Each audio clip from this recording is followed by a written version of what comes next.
La puerta de arriba, de Rogelio Guerra Ávila. Una iniciativa transformada en podcast llamada Historias Panameñas a la Luz de la Guaricha. Producción de Chacha Fu Estudios. En la irrupción sonora, José Matías Muñoz y la mejoranera vanguardista.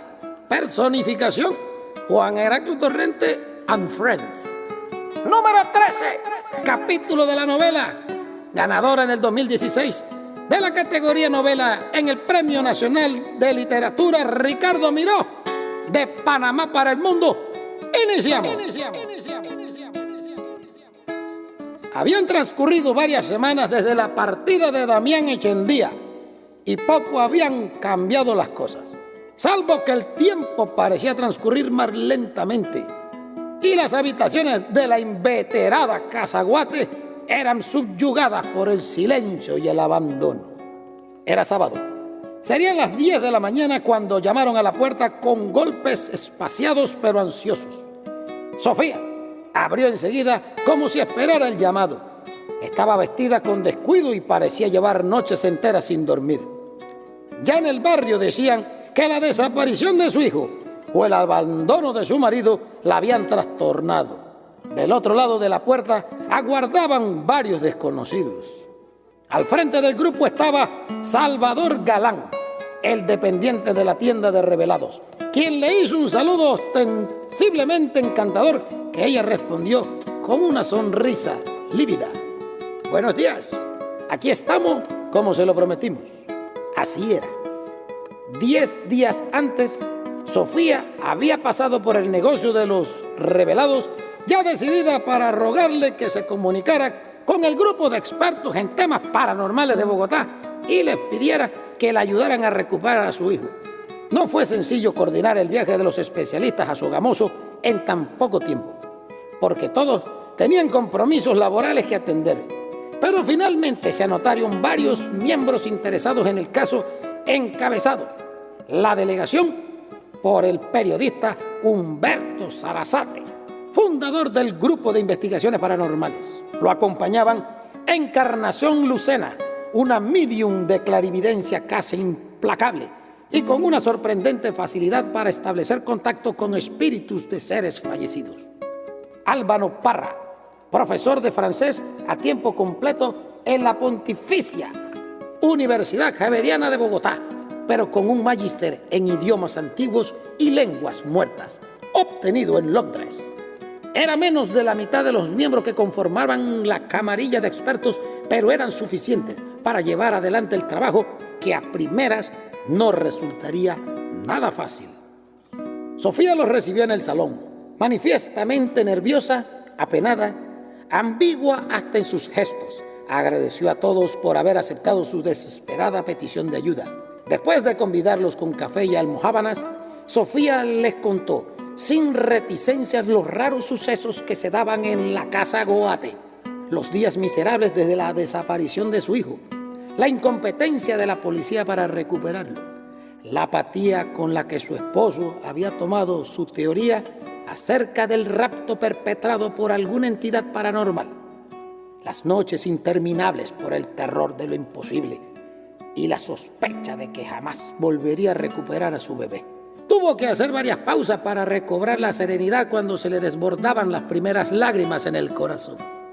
Humberto Sarasate había levantado algunas breves notas exegéticas. ¡Wow! Clase de palabra yo.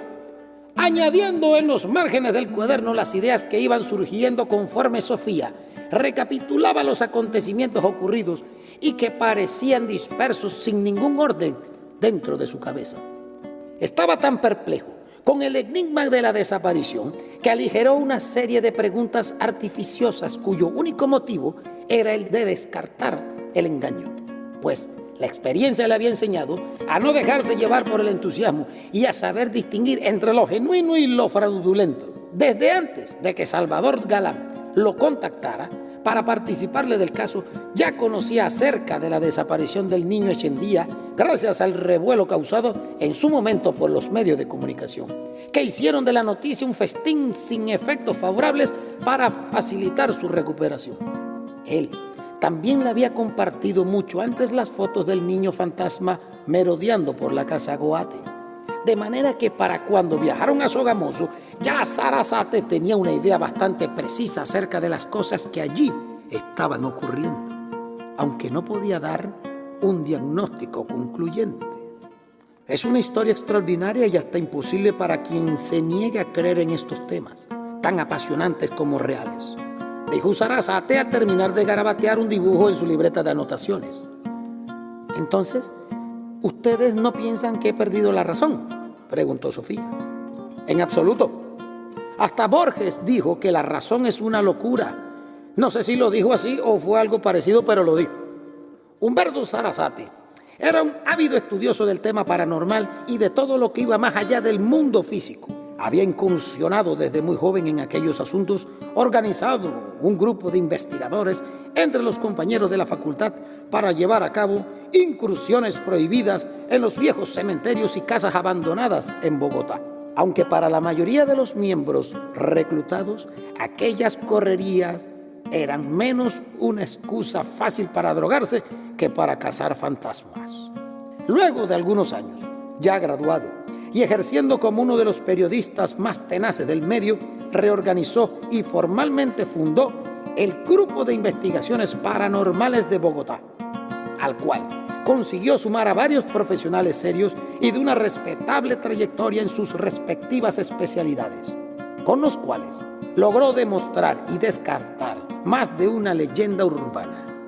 Llevaba 2 años trabajando en un libro donde pretendía dejar registradas sus vivencias en el mundo de lo paranormal, pero hasta en ese momento no había conseguido exponer las cosas tal como quería porque no encontraba las palabras apropiadas para hacerlo sin que pareciera un burdo tratado de supercherías. Es cierto, lo escrito era material de reflexión y de análisis, y hasta quizás era bueno para implantar la controversia teológica y filosófica, pero también sentía que no estaba exento de petulancia, de exageraciones, de imperdonables traspiés literarios. De manera que ya estaba a punto de claudicar en su aventura editorial cuando recibió la llamada de su amigo Salvador Galán para hacerle llegar la desesperada solicitud de una mujer en Sogamoso que aseguraba que su hijo había sido plagiado por un fantasma. Sofía les contó lo poco que sabía acerca de la historia de la casona Goate. Le habló de los anómalos miembros de la familia Usuga, a los cuales consiguió identificar en el álbum de viejos retratos que Sarasate y Encarnación Lucena revisaron minuciosamente.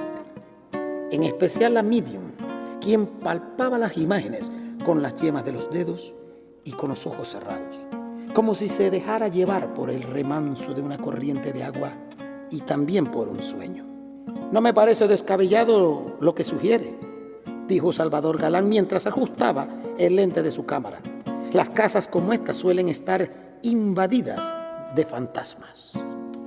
No necesariamente, lo corrige Encarnación Lucena, después de soltar un profundo suspiro y abrir los ojos. Lo que percibo dentro de estas paredes es diferente a todo lo que he experimentado en otros trabajos en los que he participado. No es un simple asunto de ánimas alborotadas tratando de asustar a los vivos. Lo que sea que habita en esta casa proviene de arriba y se esconde detrás de una de sus puertas. Ese es el costurero, dijo Sofía con cierta seguridad y cierto nerviosismo. Luego, la medium, dando golpecitos suaves sobre el retrato de Calixto Usuga de niño con la uña de su índice, que era larga como la garra de un halcón, agrega: este es el chino que deambula por la casa, estoy muy segura de eso. Sofía se sintió conmovida y les dijo: es el niño fantasma que ha aparecido en alguna de las fotos que hemos tomado en varios lugares de la casa. Sé que es el mismo que vi vagando frente a mi cama, llevando en sus manos la pelota que regalamos en Navidad a mi hijo. Son de él las huellas que la policía identificó en el frasco hallado dentro de la cuna el día que fue robado. Sé que su nombre es Calixto, el mayor de los hermanos Usuga y que murió ya viejo en 1965. Sé que eso no tiene sentido, pero así son las cosas. Los espíritus no dejan marcadas las huellas de sus dedos, interrumpió el profesor Parra al revisar el retrato y tratar de encontrarle el parecido con el niño fantasma de la foto, de pie junto al árbol de Navidad. Después sostuvo sus dudas y agregó: ¿o sí pueden? En este mundo de grandes misterios todo es posible, estimado compañero. Y eso es lo más apasionante de nuestro trabajo, dijo Sarasate sonriente.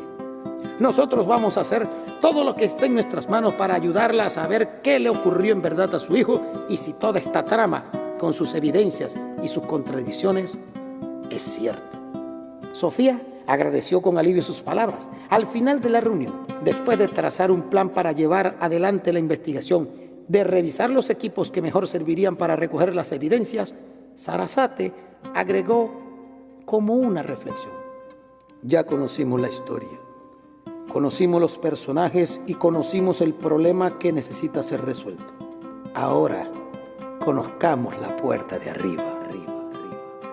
A esa hora, el piso superior era un remanso deslumbrante que borraba de la casa cualquier catadura fantasmal, debido a la luz que entraba a borbollones a través de las ventanas. Pero en la habitación principal, el ambiente era sobrecogedor, distinto y hasta sombrío. El grupo entró y observó con meticuloso cuidado cada uno de los rincones. Ninguno se mostró indiferente a la vieja puerta que daba al cuartito contiguo y que Sofía había decidido mantener cerrada para evitar que de su interior se escaparan los fantasmas. Sarasate quiso saber qué había del otro lado de la puertezuela y Sofía respondió con toda naturalidad: un cuarto de costura que conservo tal como lo encontramos recién nos mudamos a la casa. Sarasate le pidió que les dejara entrar.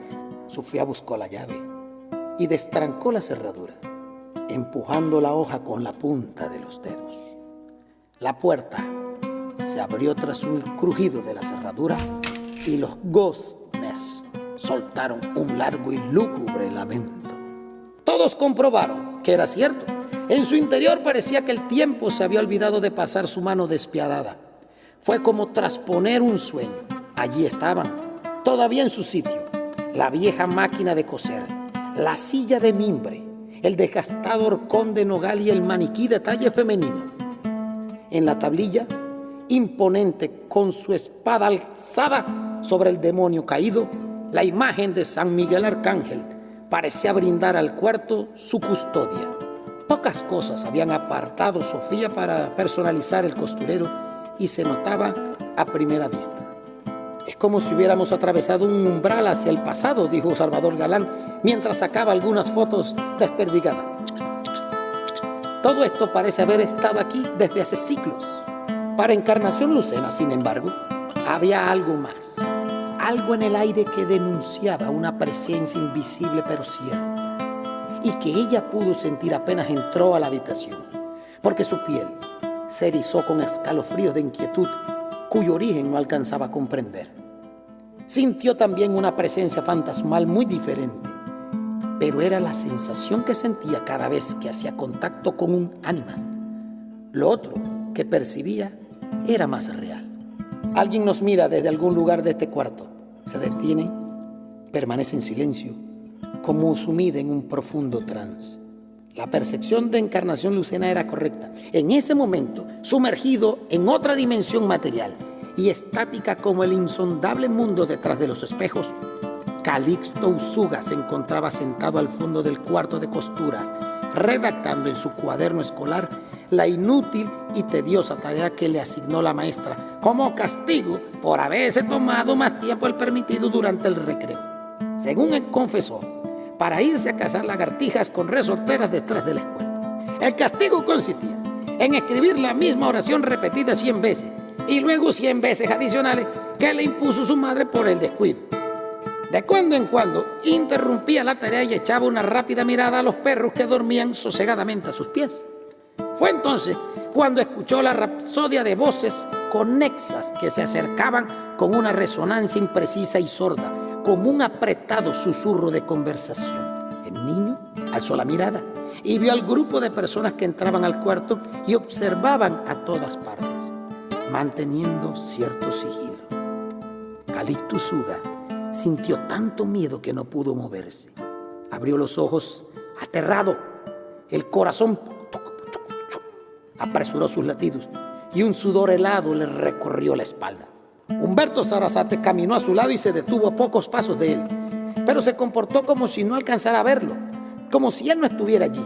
En cambio, Calixto lo tuvo tan cerca que pudo sentir el olor dulzón de su colonia para después de afeitarse y hasta percibió el calor de su considerable cuerpo. Con el rostro desencajado por el espanto, lo observó pasar casi rozándolo y luego alejarse hacia el otro extremo del cuarto. Fue entonces cuando se dio cuenta que en el grupo también estaba Sofía Villalaz, un poco rezagada, al parecer temerosa, y delante de ella otra mujer, Encarnación Lucena, quien salió de lo que parecía un profundo trance y miró directamente hacia donde él estaba sentado. Calixto se sintió descubierto, pues ella inmediatamente fijó en los ojos de él sus ojos impávidos. Se sostuvieron la mirada por un breve momento antes que él se tapara la cara con el antebrazo, preso del estupor y del miedo. Encarnación Lucena estaba, más que asustada, maravillada. «Gran poder de Dios», dijo conmovida. «Él está aquí y lo acabo de ver». De regreso al salón, necesitó beber medio vaso de agua y algunos minutos para recuperarse de la impresión insoportable de que aquel niño no la había observado desde la muerte, sino desde otro plano dimensional, pues fue una imagen tan vívida que no era posible que se tratase de un ánima errabunda. Le confirmó a sus compañeros que se trataba del niño de la foto. No tenía ninguna duda de ello. Sarasate, que a pesar de ser creyente fervoroso de lo paranormal, dejaba siempre espacio para la duda, no se sintió del todo convencido. Si ese que viste fue el tal Calixto Usuga, entonces ya no es de este mundo. Ese hombre murió de viejo hace un montón de años y hay pruebas de ello. Yo me siento capaz de diferenciar un ánima de un ser vivo, y este niño que vi es tan real como nosotros. Estoy segura de que esa puerta que da paso al costurero también da paso a otra dimensión en el tiempo, replicó Encarnación. Sarasate la miró atónito, pero lo que dijo le hizo pensar. ¿Te refieres a que lo que hay allá arriba es un umbral hacia un universo paralelo?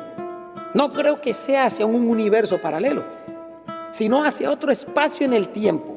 Es lo que llaman agujero de gusano o agujero negro.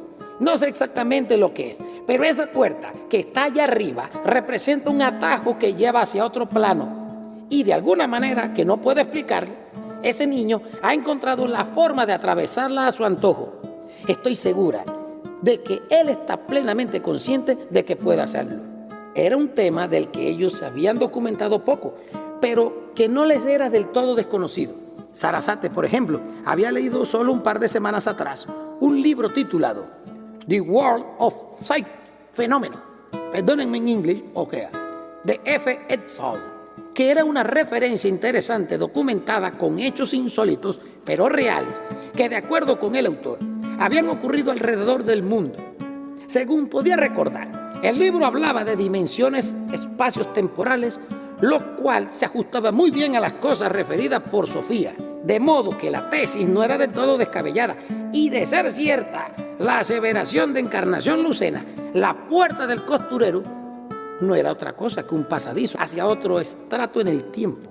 He leído que en ciertas ocasiones esas puertas misteriosas se abren para tragarse todo o algo de nuestro mundo, dijo Sarasate. O en este caso posiblemente para dar paso a alguien que desde un punto distante en el tiempo llega al nuestro con la libertad de hacer lo que le venga en gana.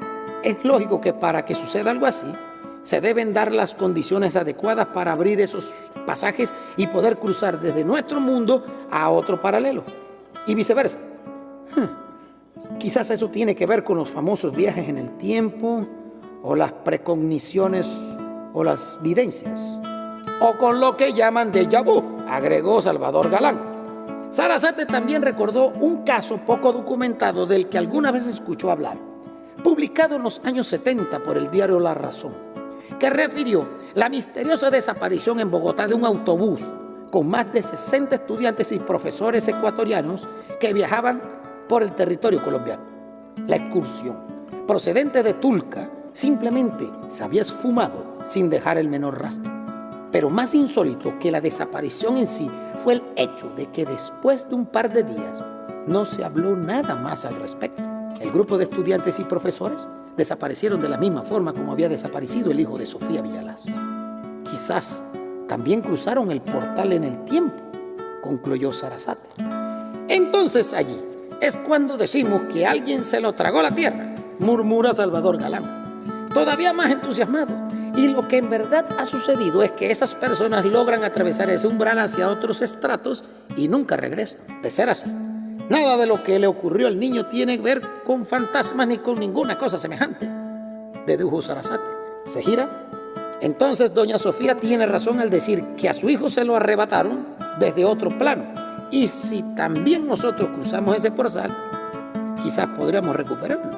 No es cualquiera que puede cruzar esos portales, intervino la medium, pero para siquiera intentar algo así, primero tenemos que hacer nuestro trabajo y después descartar. Semejante posibilidad hacía aún más interesante el caso y desbordó de entusiasmo al grupo. Nada pudo responder Sofía cuando le preguntaron acerca de la procedencia de la puerta del costurero, que claramente era diferente al resto de la casa, no solo por el tamaño y su rara manufactura artesanal, sino también por su madera muy antigua y noble que le daba un rancio estilo mudéjar. No era difícil deducir que había sido traída desde muy lejos y que guardaba consigo grandes y secretas historias. Sofía no vaciló en contarles acerca del esfuerzo de los antiguos dueños de la casa para mantenerla oculta detrás del ropero.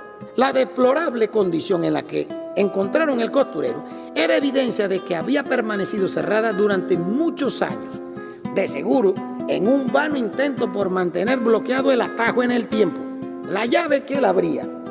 Un inaudito herraje forjado en la fragua por manos diestras era un elemento interesante que se prestaba para la conjetura y la fantasía. Sofía la mostró y todos se asombraron con la línea de palabras grabadas en el dorso. Los albañiles la hallaron al desmantelar uno de los baños, dijo Sofía. Ninguno entendió lo que tenía grabado, salvo Albano Parra, a quien como experto en lenguas antiguas le bastó con examinarla para descifrar lo que decía. Es euskera, un lenguaje arcaico europeo muy antiguo en toda España. Esto es fantástico. ¿Y qué significa lo que tiene grabado?, pregunta Sarasate. A ver. El paso a los malditos está abierto, respondió Albano Parra. Con esto deduzco que la llave es española y por lo tanto la puerta también lo es. Me atrevo a asegurar que tiene más de 200 años o al menos ya tenemos una pista, creo yo, muchachos. Al final del descanso, después de organizar el equipo que había llevado para la investigación tradicional, se ocuparon de instalar las cámaras de vigilancia en los lugares que estimaron más apropiados para al menos conseguir una toma que revelara la presencia del niño o de alguna otra alma desencarnada. Luego, levantaron en la cocina una especie de base de operaciones con un ordenador para recibir la señal emitida por las cámaras y un grabador de video digital. Disponía también de una grabadora de audio para las psicofonías, un escáner térmico para detectar las variaciones de temperatura, un medidor para detectar los campos electromagnéticos y un rudimentario sensor de movimiento. 5 minutos antes de la medianoche, emprendieron el recorrido por cada una de las habitaciones del caserón desconocido y oscuro, alumbrado con linternas y haciendo lo imposible para conseguir contacto con alguna entidad.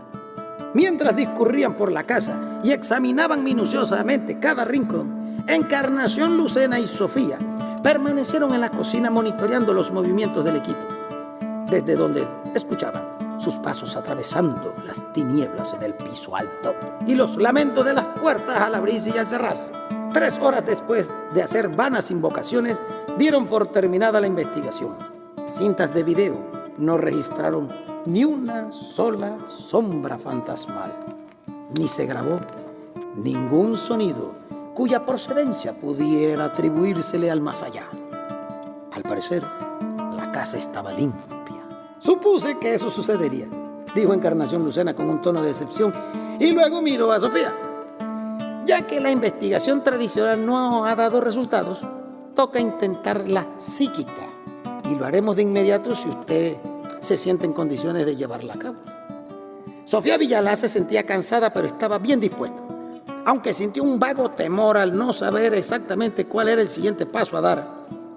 Mientras acomodaban una mesa para la sesión que llevaría a cabo en el cuarto de costuras, Encarnación Lucena le explicó que intentaría lograr una conexión con algún alma desencarnada valiéndose de su facultad para comunicarse con los muertos. Le advirtió además que no sería una sesión espiritista como las que solían verse en las películas, con un círculo de personas tomadas de las manos, ni tampoco usaría un tablero Ouija ni un péndulo para invocar a las ánimas. Su método, sencillo.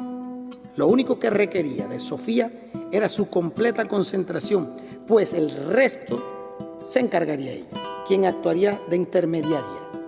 Sofía sintió entonces cierto recelo. Si dice que ese niño no es un fantasma, ¿para qué invocaremos a los espíritus? Encarnación Lucena terminó de colocar sobre la mesa un mantel blanco y encendió en el centro una vela también blanca, junto a la cual colocó un vaso de vidrio con agua limpia. Era todo lo que necesitaba para el ritual.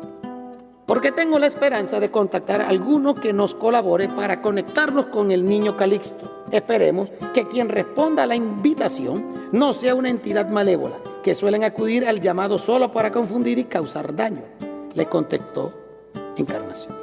Sofía se sentó a la mesa al frente de Encarnación Lucena, mientras el resto del equipo de investigación permaneció a una distancia más que prudente para no entorpecer la fluidez de cualquier enlace que pudiese conseguir. Salvador Galán, ahora con la cámara de video, pretendía documentar el empalme. Arrasate hacía lo mismo con la grabadora de voz. La medium abrió un cuaderno de anotaciones y escribió en él los nombres de los hermanos Usuga, uno debajo del otro, y a medida que los tachaba, haciendo sobre ellos círculos continuos y rápidos, comenzó a sumergirse en una especie de trance. Sus ojos, de un brillo extraordinario, estaban fríos sobre la llama de la vela, pero parecían mirar muy lejos o haber quedado ciegos. El primer nombre que borroneó fue el de Jacob. Fue poco lo que alcanzó a ver de él en la sinuosa flama. Este tuvo una mala muerte y no está en paz, pero no anda por aquí, ni su alma ha regresado a esta casa desde que fue llamado al más allá.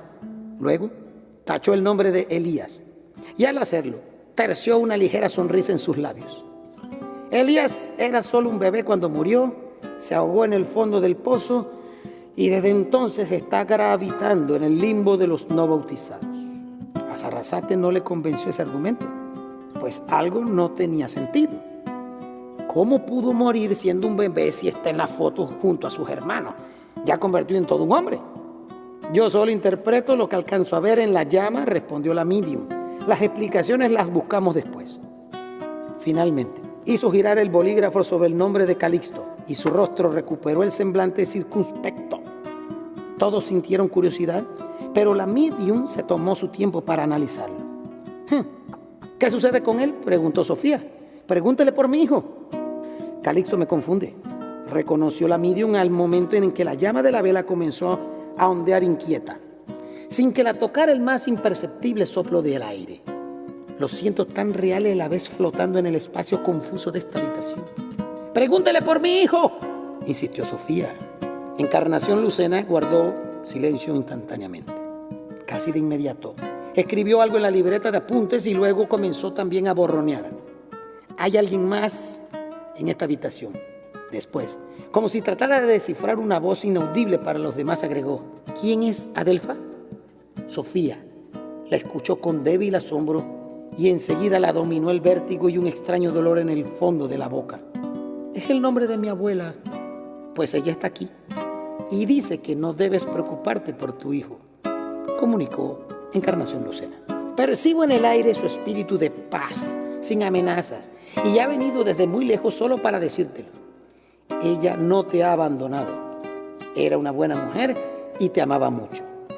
Casi al borde de las lágrimas, conmovida por la revelación que acababa de escuchar, Sofía pasó por alto la presencia de su abuela e insistió por tercera vez en que le preguntara a Calixto Usuga por su hijo. Pero Encarnación Lucena parecía cada vez más sumergida en su trance, pues había dejado de parpadear mientras mantenía la mirada fija en la llama de la vela. Poco más de un minuto después, volvió a hacer una anotación en el cuaderno pero esta vez no tachó lo escrito, sino que dejó caer el bolígrafo al suelo. Se puso de pie y caminó hacia el fondo del cuarto. Allí se detuvo, de cara hacia la pared, con los ojos cerrados. Segundos después, colocó contra la fría mampostería ambas manos, clavó en ellas sus largas uñas y arrancó con facilidad un gran pedazo del viejo papel tapiz que Sofía jamás se decidió cambiar. Lo que encontraron debajo estaba casi borroneado, pero aún era legible. Fue Albano Parra quien leyó en voz alta lo escrito.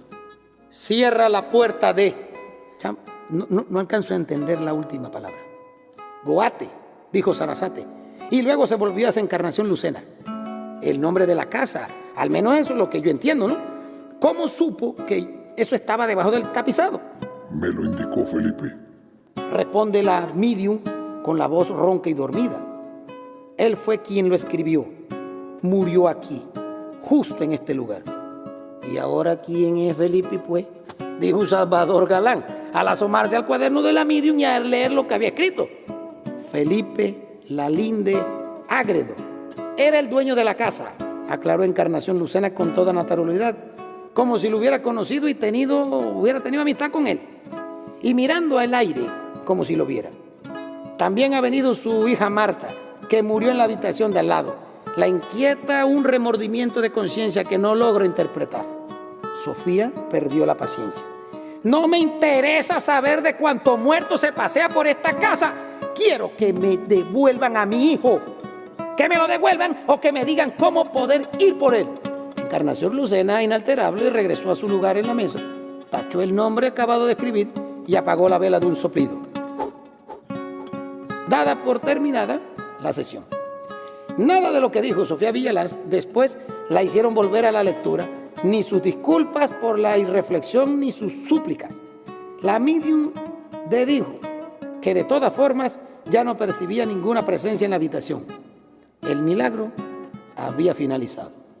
No hay más, dijo la medium con un dejo de cansancio. Y usted no me colaboró. Podremos intentarlo de nuevo en otra ocasión. Ahora es imposible. Una semana después, Sarasate y Salvador Galán regresaron a la casa Goate para presentarle a Sofía los resultados de su investigación. Con algo de pesar, le confirmaron que ni los videos ni las grabaciones de audio revelaron nada extraordinario de aquella noche, y que la única evidencia que tenían sobre la presencia de fantasmas en la casa eran las lecturas de la vela hechas por la medium. Sin embargo, en base a aquellas lecturas habían movido ciertos contactos y realizado algunas averiguaciones acerca de los antecedentes de la casa, de sus dueños originales, encontrando datos muy interesantes de que algo podían servirles.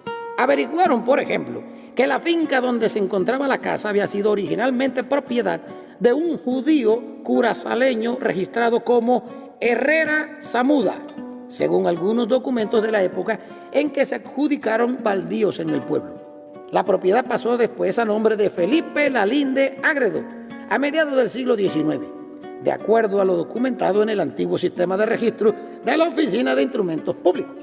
Marta, la mujer que mencionó la medium durante la sesión, no era otra que Marta Lalinde, la hija única de don Felipe, quien heredó la propiedad a su muerte. No nos ha sorprendido establecer que era la madre de los hermanos Zúñiga, dijo Sarasate con cierta aire de arrogancia, perplejidad al identificarlos en el viejo álbum de retratos. Aunque no era la primera vez que los veía, Sofía se sintió conmovida con la mirada triste y desolada de Marta Lalinde.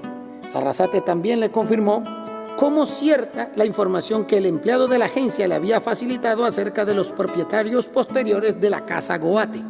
En cuanto a las certificaciones de defunción de los hermanos Zúñiga, solo habían obtenido las de Jacobo y Calixto, de Elías. No había ninguna referencia, lo cual era tampoco extraño debido al pésimo manejo que se le daba a los decesos de los ciudadanos durante el siglo XIX, especialmente si el fallecido era un niño pequeño. Sin embargo, una evidencia de esas omisiones y erratas fue descubierta por Sarasate en dos de los retratos conservados en el viejo álbum. Ningún otro tuvo la curiosidad que tuvo en él de sacarlo de sus hojas y mirar el dorso. En ambos retratos, que eran de Elías Usuga de niño, se registraban el 21 de octubre de 1895 como la fecha de su fallecimiento y el 2 de noviembre de 1895 como la de su primer cumpleaños. Es decir, el retrato de su cumpleaños era posterior al de su muerte. Nada de eso tiene sentido para mí, dijo Sofía. Y ya estoy cabreada de tanto muerto ajeno. ¡Caramba! Sarasate cambió el tono y dijo: bueno, por lo que deduzco leyendo estas fechas, el verdadero Elías Usuga murió ahogado en un pozo, como dijo la medium, pero fue reemplazado por el hijo de su merced. Y de ser cierta mi conjetura, Edgardo Echendía es el que aparece en esta imagen, tal como usted lo dijo en algún momento. Salvador Galán intervino con su habitual excitación. La cosa es sencilla, entonces. El chino se muere. El hermano, que tiene la diabólica capacidad de atravesar el portal del tiempo, los cruza. Se roba Edgardito de su cuna y de esa manera sustituye al ahogado. El fallecimiento del verdadero Elías Usuga nunca fue declarado ni registrado y el reemplazo crece usurpando la identidad del niño muerto. ¿Sabe lo que eso significa? Aquí la paradoja, dijo Sarasate. De ser cierto este supuesto, Edgardo Echendía se convirtió a través de los años en un hombre y hoy podrá tener más de 90 años. Sofía Villalaz toma ambos retratos, confirmó lo escrito en sus dorsos y sostuvo en alto con la punta de los dedos la que supuestamente correspondía a su hijo. Volvió a reconocer en él sus ojos vívidos, su sonrisa velada, el juguete de felpa obsequiado por sus hermanos. Pero esta vez no estuvo tan segura. Tenía dentro de su cabeza tantas ideas desacordes y tanto cansancio en el corazón que le concedió menos importancia a las averiguaciones de Sarasate y del fotógrafo, pero apretó los dientes y movió la cabeza con negación. Me marcho de regreso a mi país. Me marcho, me voy, no puedo. Pocas veces la revelación del pesimismo, el derrumbamiento y la apatía han escapado del alma y manifestado en el rostro humano con más fuerza que en el momento en que ella anunció su irrevocable partida. Sofía había comprendido con cierta amargura que su hijo no volvería a estar con ella y que si era cierto que de algún modo había traspuesto la sustancia fugitiva del tiempo, su presencia en la casa Guate, en Sogamoso y en Colombia estaba de más. No encontraba la forma de luchar contra las leyes naturales y mucho menos contra principios físicos, y además no estaba dispuesta a pasar el resto de su vida apegada al espantoso encanto de los espectros fotográficos ni a los personajes ajenos que ya pertenecían a otro orden de vida fantasmal. Entonces, se da por vencida, dijo Sarasate con desencanto. ¿No llegará al final de esto con nosotros? Quiero que sepa que no vamos a abandonar la investigación. No solemos hacerlo y esta no será la excepción. Yo me he impuesto como un asunto de honor este tema. Sofía inclinó adelante el cuerpo y devolvió los retratos al álbum. Cuando alzó a ellos los ojos, notaron que estaban ahogados en lágrimas. Confío en la capacidad de ustedes para investigar y averiguar exactamente lo que le ocurrió a mi hijo. Esto lo dice al empujar suavemente el álbum sobre la mesa para entregarlo a Sarasate. Pero yo necesito volver a casa con los míos y alejarme de todo esto si en verdad quiero recuperar la razón. Luego colocó junto al álbum la llave del cuarto de costuras, apoderándose del escenario un silencio. No sabemos cuánto tiempo nos tomará, pero le tendremos noticia, dijo Salvador Galán. Será el tiempo el que sacará a la luz todo lo que está oculto. Entiende que así debe ser, dijo Sofía. Era una decisión tan bien pensada que María Enea se sorprendió la mañana en que llegó con las compras del mercado y en la cabeza la idea de hacer un ajiaco de esos que solo ella sabía aliñar. Y la encontró con 2 maletas en el portal esperando el taxi que la llevaría a la terminal de autobuses. Sofía reaccionó fríamente ante su sorpresa y solo le dio algunas instrucciones fáciles para el manejo de la casa mientras le entregaba un sobre con el dinero del salario deudado del último mes y de los 2 siguientes. Además, algo adicional como aguinaldo de Navidad. No mencionó sus razones para irse ni el tiempo que duraría su ausencia. Tampoco quiso escuchar las razones que María Enea intentó enumerar para que ella permaneciera en Sogamoso al frente de su casa, como era lo correcto. Cuando por fin la recoge el Caxi, el viejo Azortúa, quien andaba por el jardín envenenando hormigas rojas, también la observó partir sin tampoco entender sus razones para ello. ¿Va a dejar que se marche sin decirle nada?, le pregunta María Enea, quien aún no salía de su asombro. Déjala ahí. Necesitará toda la interés del mundo para lo que le toca todavía enfrentar. Yo no creo que debe esperar demasiado, dijo el señor Azortúa. El tiempo se le está acabando. María Enea, sin alterarse, dejó escapar un suspiro. Recuerde a Séneca: ninguno muere sino a su tiempo. Sofía Villalaz viajó el 19 de diciembre del año 1990, sin organizar nada ni despedirse de nadie. En el primer vuelo que salió del aeropuerto El Dorado con rumbo a la ciudad de Panamá. Un giro interesante en esta historia denominada La Puerta de Arriba de Rogelio Ávila. Pero si ha venido escuchando los capítulos en el podcast Historias Panameñas a la Luz de la Guaricha, podrá ir entendiendo cómo va cogiendo cuerpo este asunto. Gracias infinitas a la participación musical de José Matías Muñoz y la mejoranera vanguardista para darle este toque de misterio, de folclorismo y de globalidad a esta historia que rompe los esquemas y los parámetros del tiempo y del espacio. Infinitas gratitudes a los estudios Cheche Fu por haber dicho sí a esta aventura literaria traducida en la vocalización de este su servidor, Juan Heraclio Torrente. La próxima semana, otro capítulo que promete darle los elementos de juicio para que entienda la magnitud y el talento que hay en Panamá pariente, porque esta novela ganó el Premio Nacional de Literatura Ricardo Miró 2016, categoría novela, La Puerta de Arriba, Rogelio Guerra Ávila, y las historias panameñas a la luz de la Guaricha, disponible también en YouTube, para que sepáis.